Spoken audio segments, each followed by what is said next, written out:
He had $400 million in the bank. A private jet. A penthouse. An empire built from nothing but ambition and sleepless nights. James A.J. was the kind of man who could make a single phone call and change the financial future of an entire company. But on the morning of October 3rd, mid-sentence, mid-stride, in the lobby of his own headquarters, all of that meant absolutely nothing. He hit the floor and he didn't get back up. 32 days. That's how long James A.J. lay unconscious in a hospital bed, hooked to machines, somewhere between this world and the next. His doctors were uncertain. His team was terrified and the world kept asking the same question: would he make it? But while the world was asking that question, one woman wasn't waiting for the answer. She was already in room 14. Every single morning. Adjusting his blanket. Whispering words he may or may not have been able to hear. Bringing fresh flowers that were entirely against hospital policy.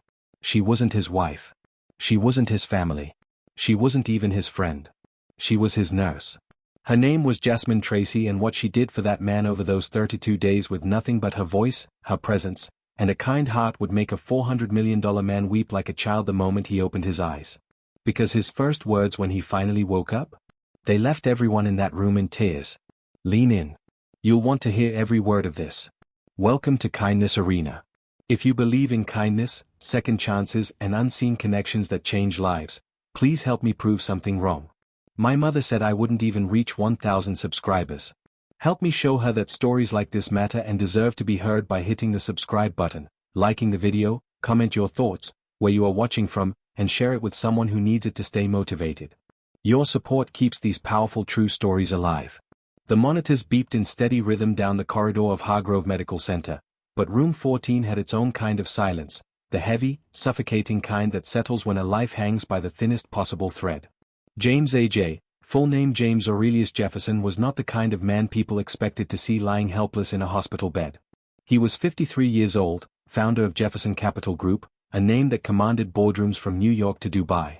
His net worth sat somewhere north of $400 million. His face had graced the cover of Forbes twice. His words could move markets. But on the morning of October 3rd, he had collapsed in the lobby of his own headquarters, mid-sentence during a phone call, and hadn't regained consciousness since. 32 days. That was how long James A.J. lay in room 14, connected to tubes and machines, somewhere between this world and the next. Jasmine Tracey had been a nurse for 11 years. She was 34, with warm brown eyes that always looked like they were holding a smile in reserve, and hands that had learned the language of care, how to adjust a pillow just right, how to hold a wrist not just to check a pulse but to say I'm here. She hadn't gone into nursing for the money. Anyone who knew Jasmine knew that. She had gone into it because when she was 9 years old, a nurse named Miss Patricia had held her hand through the night after she'd had emergency surgery, and had whispered, "You are going to be just fine, baby." Jasmine had never forgotten that. She had spent the last 11 years trying to be Miss Patricia for every soul that passed through her care. James A.J. became her patient on his second day at Hargrove. She had read his chart, of course. She knew who he was. But charts don't tell you everything about a person. What his chart didn't say was that beside his bed, his assistant had placed a single framed photograph, an old one, creased at the corners of a younger James standing with a woman and a little girl, everyone laughing, all three of them caught in a moment so full of joy it almost felt wrong that the man in the photo was now lying so still. Jasmine had noticed the photo on her very first shift with him. She paused, looked at it, and quietly said to the unconscious man, "You have a beautiful family, Mr. Jefferson. You hold on for them, okay?" No one heard her say it. It didn't matter. Every morning, Jasmine arrived at room 14 with the same ritual. She would dim the lights just slightly when the sun got too harsh through the windows.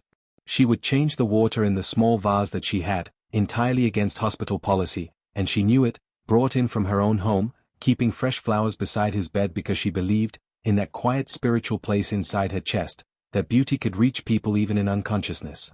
She would speak to him while adjusting his 4 lines. "Good morning, Mr. Jefferson. It rained last night, you would have liked it, I think. The air smells clean today. I hear your company made the news again. Your team is holding everything together beautifully. You've clearly built something that reflects who you are. Your daughter called the nurses' station again. 3rd time this week.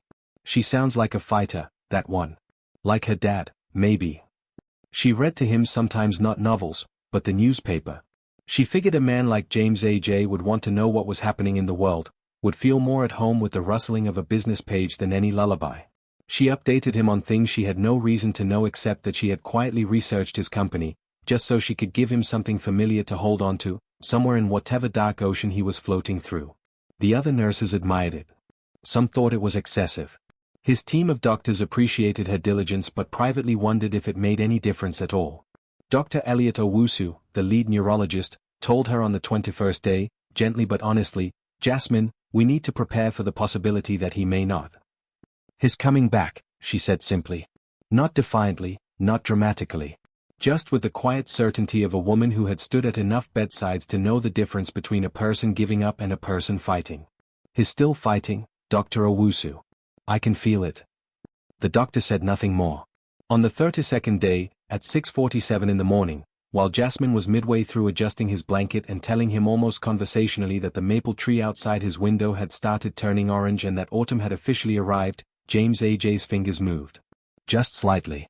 Just once. Jasmine froze. She looked at his hand. Then at his face. His brow had shifted the tiniest furrow, as if something she had said had brushed against the surface of wherever he was. "Mr. Jefferson?" Her voice was barely above a whisper. His eyelids trembled. She pressed the call button without taking her eyes off him. Within 4 minutes, the room had filled, Dr. Owusu, 2 residents, another nurse, and somewhere in the chaos, his personal assistant had been reached by phone and was already calling his daughter. James A.J. opened his eyes slowly, like a man surfacing from very deep water. The light confused him. The ceiling confused him. Everything was white and blurred and loud with the beeping of monitors suddenly spiking with activity.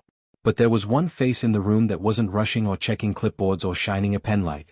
There was one face simply standing still, close to him, and smiling, not the professional smile of a caregiver, but the real one, the one she had been holding in reserve for exactly this moment. Jasmine Tracey. He blinked at her. His mouth moved. The room quieted instinctively, every person leaning in. His voice, when it came, was barely a sound. Cracked and dry and 32 days unused. But every single syllable landed in the silence of that room like stones dropped into still water. You talk to me." Nobody breathed. "Every day," he continued, his voice fracturing slightly. "I could hear you. The flowers. The newspaper. The rain." He stopped, swallowed with enormous effort. His eyes, still unfocused, were glassy not from the illness now, but from something else entirely. "I heard you say my daughter called." Jasmine pressed her fingers gently over her mouth. She was not going to cry. She absolutely was not going to cry in front of a room full of doctors and staff, and she cried. "I want to say," James A.J.'s voice broke. He paused. Gathered himself with what little strength he had, the same way, perhaps, that he had once gathered himself before boardrooms and negotiations, except that nothing in a boardroom had ever looked like this. "I want to say thank you. Not for the medicine. Not for any of that. Thank you for talking to me. Thank you for the flowers. Thank you, for not leaving me alone in the dark." There was a sound in the room then. Not crying exactly, or rather, it was crying, but the specific kind that happens when a group of professional, composed, experienced adults are caught entirely off guard by the sudden presence of something deeply human. A resident turned away. Dr. Owusu, a man who had worked in urology for 22 years, pressed 2 fingers to the bridge of his nose and studied the floor. Jasmine leaned in close enough that her words were only for him. "You were never alone," she said. "Not for one single day." James A.J. spent another 2 weeks at Hargrove recovering. He regained his strength slowly, stubbornly, in the way that men who have built fortunes from nothing tend to do everything, with a particular refusal to be defeated. On his last day, he asked for Jasmine specifically. He had something to give her, his assistant explained. Jasmine walked in expecting perhaps a card, maybe flowers of her own, a kind gesture from a grateful patient. What he handed her was an envelope. Inside was a letter, handwritten, and a certified document establishing a scholarship fund, the Tracey Nursing Excellence Fund, endowed with $2 million, to sponsor nursing students at underserved colleges for the next 25 years. "You reminded me," the letter read, "that the most powerful thing a human being can do for another is simply to stay. To speak. To believe they are still worth speaking to. I have given a great deal of money to many causes in my life. This is the first time I have given it to a feeling. To the feeling of not being alone. That was your gift to me. I can only hope this is, in some small way, mine to someone else." Jasmine stood in the hallway for a long time after he left, the envelope in her hands, the autumn light coming golden sideways through the hospital windows, the maple tree outside blazing orange. She thought of Ms. Patricia. She thought of a 9-year-old girl in a hospital bed, frightened in the dark. She thought, this is how it travels. From one pair of hands to the next. Quietly. Without asking for anything back. And then she folded the letter carefully, tucked it against her chest, and went back to work. Because that's what nurses do. If this story touched your heart, if it reminded you that kindness is never wasted and that even a broken path can lead to beautiful places and change of lives, please like this video, share it with someone who needs a little hope today, and subscribe to Kindness Arena because your support keeps stories like this alive and spreading. Tell us in the comment what you would have done differently if you were the nurse. Would you have been so kind to stranger? Or has a stranger's kindness ever changed your life in ways you didn't expect? Would love to hear your story.